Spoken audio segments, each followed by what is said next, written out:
Hi, I'm Elisabeth, part of the Microsoft 365 team. Like many of you, I spend a lot of time in meetings where PowerPoint presentations are shared, and I never gave much thought to how they were being shared. Some people share their desktop, some share a window, some use PowerPoint Live. But talking with some of my colleagues who have vision disabilities, I've learned that it actually does make a big difference how you share.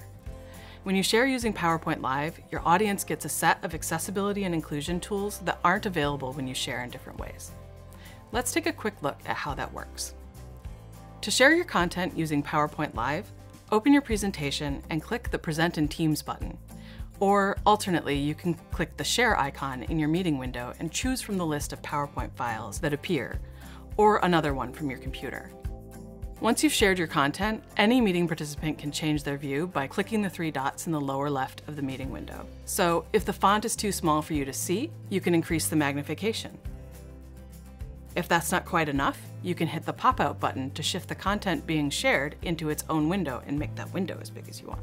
And of course, if you can't see at all, you might be using a screen reader, and PowerPoint Live allows your screen reader to pick up the content from the slide, which is a game changer, because without it, shared content is basically a black box for people using screen readers.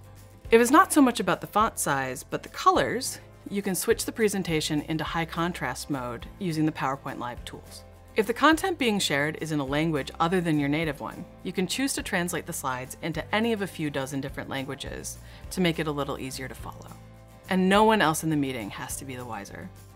We are always working to make teams more inclusive, but PowerPoint Live is a simple thing that you can try today to make all your meetings a little more accessible to others. Be sure to subscribe so you don't miss out on other teams' tips.